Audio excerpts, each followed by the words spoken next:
Un pēdējais šīs dienas nelielais sižetiņš. Kā redzams, visur ir skaistas zilas baltiem mākoņiem, ik pa brīdim, tā teikt, piepildītas debesis.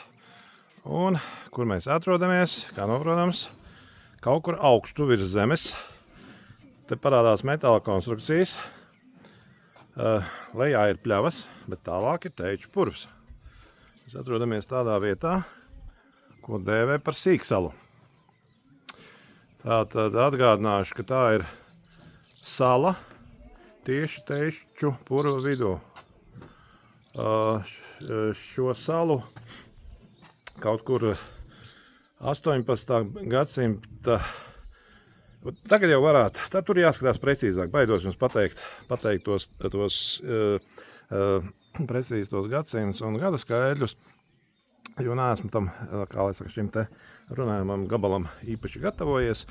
Bet ar vienmēr sakot tā ka sākās, jeb turpinājās varbūt vecacībnieku vajāšana Krievijā, tad uz šejieni, uz purvu vidu, uz šejieni uz dzīvu pārcēlās 10 vecacībnieku ģimenes. Nu, viņi bija tas sākums, kas te, tā teikt, pievērsa, ja pārvērt šo salu par cilvēku apdzīvotu. Te viņiem bija saimniecības, te viņiem bija mājas.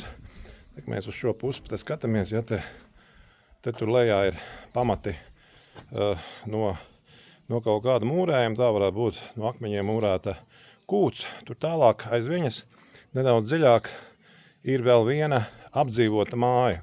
Tur vēl, tā teikt, dzīvība manām, ka tur nopļauts apkārt, tā teikt, mauriņš un var redzēt, ka tur cilvēks staigā.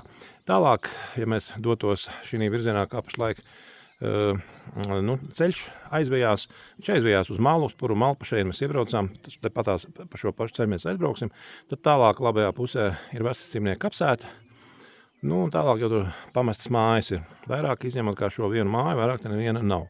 Kā mums apgalvoja mūsu pavadošo dabas aizsardzības pārvaldes darbiniece, tad it kā nesot šeit neviena pastāvīgā iedzīvotāja, atbraucot uz šejieni, tā teikt, atpūsties vasarā.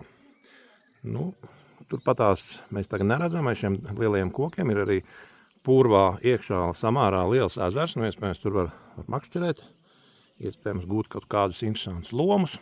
Lūk, tāda interesanta vieta ir šī te Sīksala, kur pašlaik es atrodos, pavērsīšos nedaudz uz augšu. Reku ir pēdējā platforma, tā gan ir slēgta